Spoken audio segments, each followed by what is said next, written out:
Hello everybody, and in a video that you haven't seen yet, I mentioned I ordered the new HobbyKing Voltigeur thing. Voltigeur? I'll just call it the Volt. I ordered the HobbyKing Volt. It arrived today, very fast, next day with parcel force. And I was going to do an unboxing video where I just sort of take pictures and then record the audio afterwards, sort of like I do with the X1, but there were some issues with it, which I noted down I was going to do in the video, but there's a massive issue with one of the wings. I decided to record a video to show, so I could send it to HobbyKing, and I decided to say sod it and record all of the different issues I had with it, and make a sort of compilation video of all the issues that I've seen before I've even started building the HobbyKing Voltigeur. I mean, things will happen as the build goes along, I'm sure, which I will detail at a later date. But I just thought I'd preface this because I don't do an intro in the actual video, and apologise for the slightly horrendous DSLR usage when it's in your hand because there's no space for a tripod. It can be a little bit challenging. So yes, hope you enjoy my pain, I suppose.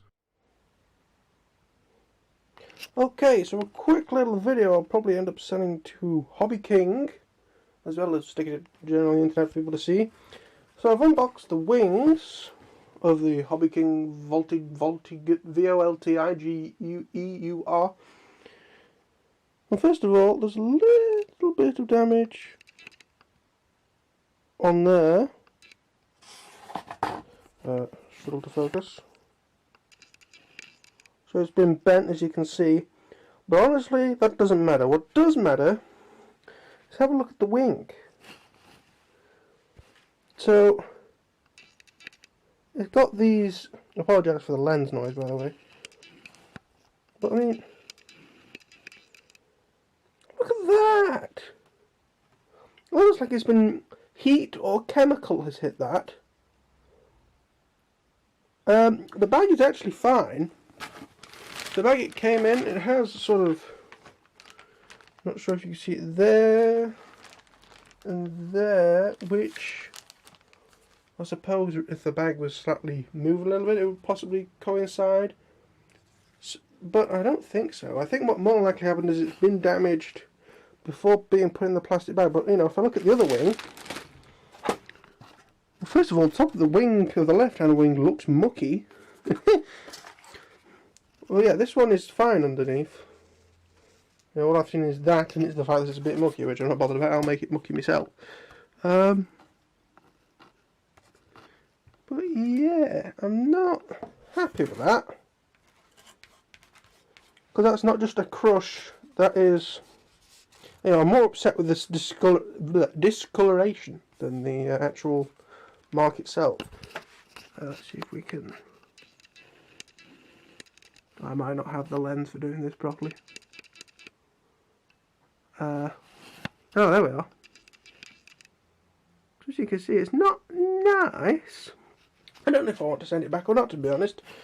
So yeah, I'll pass this on to the HobbyKing team, see what they've got to say. And yes, I'm very sad.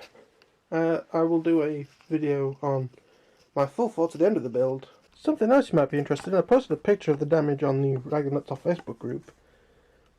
And Matt pointed out that it seems a little bit as he put it on the piss, which is correct. That is not, as you can see, again, it's fun trying to work a DSLR. Oh, come on, you're like so close, but yet so far. You can see that is angled not 90 degrees to the hinge line. Now that is a relatively easy fix. I can put the arm that's on this side of the servo arm on that side, which would be no bother because, and I want to show you, right? I haven't loosened this with a spanner or anything. This is how it came.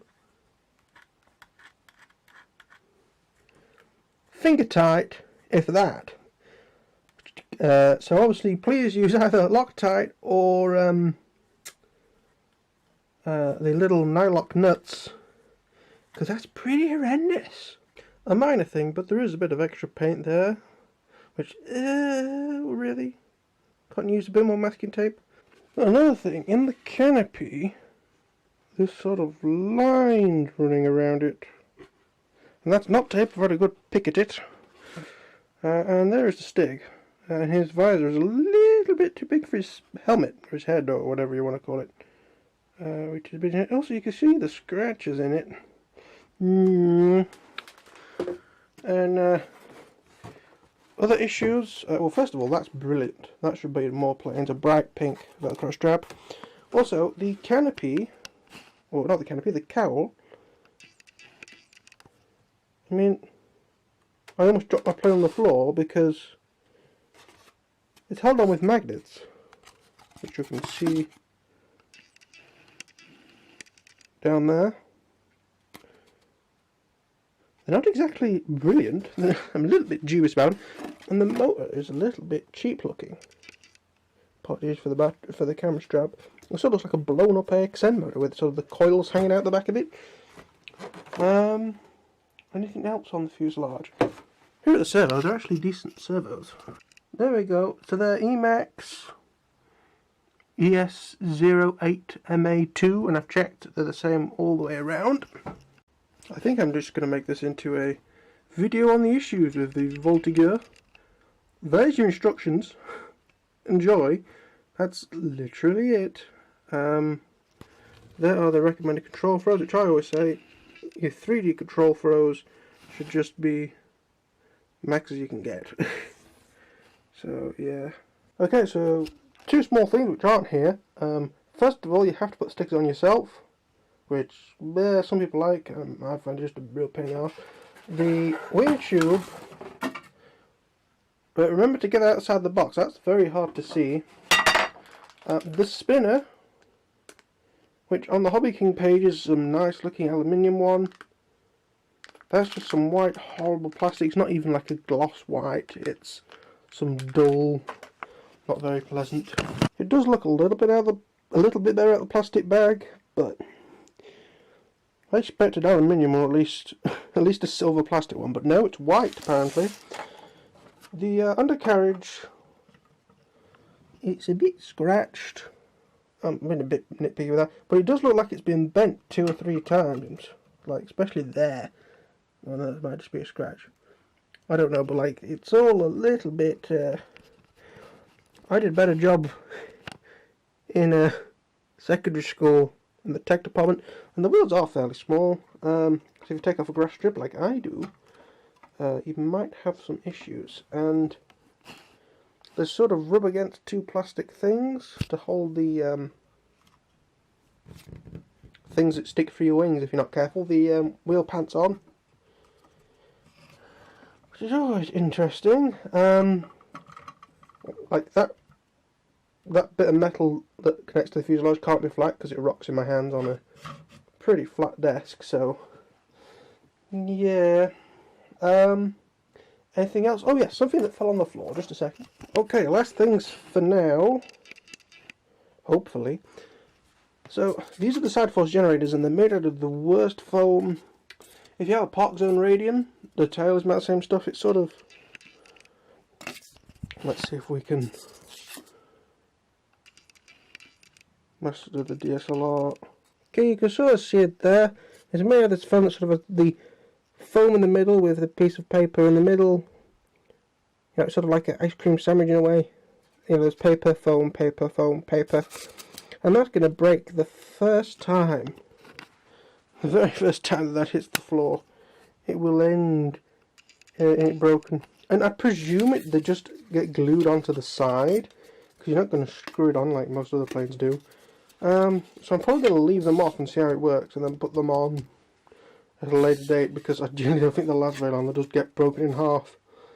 And I don't particularly want to glue it on and then leave a little bit left, just stuck on the end of the wing. So yes, that's it for now. Bit of a list. It's a bit horrendous when you've got to actually write a list out, but we'll see how the rest of the build goes. So yeah, that's my sort of analysis or first impressions of the HobbyKing Volt plane thing. It's French for aerobatic, so maybe I should say aerobatic. But yes, we'll see. As I said in the end, we'll see how the build goes, and I will update as things go. But if you're watching this on YouTube, please give it a like, subscribe. It'd be amazing, and leave a comment either in the YouTube comments or on my posts in the Rag the Nuts off Facebook group. And yeah, I'll see you all in the next one. Bye bye.